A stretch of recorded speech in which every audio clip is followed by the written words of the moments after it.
dreamt that I was dreaming of a dream I've dreamt before, of strange and haunting places my psyche explored with horror.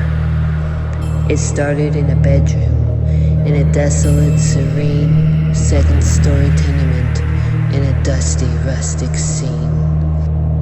The room beamed in yellow sun rays, while my body rose into the air. I began to spin in circles, then the room filled with despair. Suddenly, my conscience woke, then I fell upon the floor. Terror-stricken and confused, I shuffled toward the door. What is this witchcraft force that has stricken evil upon me? Was I some clueless victim of a demonic game of trickery? Staring down the hallway, I sensed a ghostly specter from the chasm of dark shadows with a tainted stench of sulfur. I crept oh so slowly as to not be seen nor heard down the wood-carved staircase when I heard a whisper slurred. "Come with me, your soul is mine." I listened and I shuddered in the midst of murky mist when the nameless banshee uttered.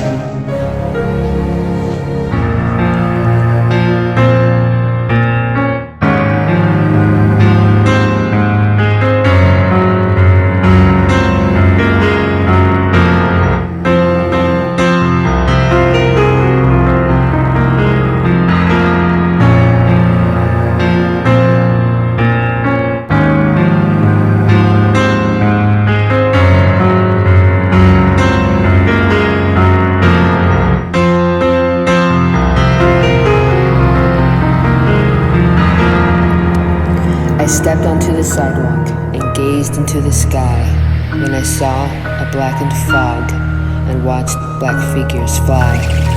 Their wings were sharp and bat-like that flapped clumsily as they flew.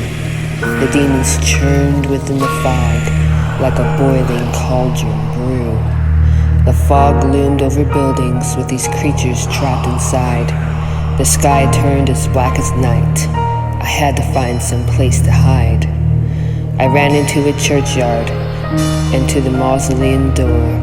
As soon as I stepped in, this place was different from before. The church changed into an insane asylum with whitewashed floors and walls. No one seemed to notice me as I wandered down the halls.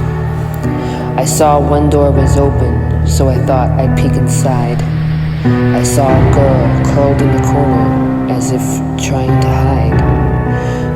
Her face was buried in her knees, so I addressed her with a stutter. "Excuse me, ma'am?" She looked up slowly, and her eyes began to flutter. Then the black fog started seeping from her mouth and nose and eyes. I turned around and started running in fear of my demise. I tore through the corridors as fast as I could run and exited the building, then to a new place I had come.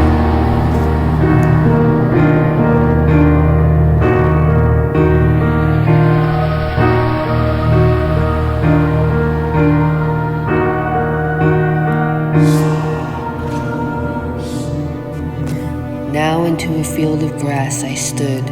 A condemned cottage lay in a distance, but still in view. It was rotten, it was decay. I had to find some shelter as the clouds came rolling in, with ignorance of knowing another nightmare would begin. I walked up the wooden staircase. The porch was rickety and old. The atmosphere was wretched, inside smoldering in mold. The darkness was unbearable. My eyes had to adjust to see dim silhouettes that were covered in thick dust. I came upon a broken door and saw the corner of a bed. There appeared the grotesque shape of a woman's lifeless head. Entering with ambivalence to indulge in my perversity, what lay before my eyes was of utmost atrocity. Her body was putrefying, gangrene, rotten skin, and torn flesh and broken teeth. Her last moment was forlorn. I started breathing heavily, and my eyes began to swell. She suddenly jerked her head towards me with blackened eyes and yelled, "Come with me, your soul is mine!" The terrifying banshee cried. Then the black fog poured from the mouth of this woman who had died. The fog then filled the room, and I panicked in a hurry, running from the evil wretch, escaping from its fury. As I ran out for refuge, a storm gathered in the sky. Lightning struck, and a whirlwind formed from which I saw black figures fly. And while I was running, I looked over my shoulder. The cursed banshee followed me, and the wind became much colder.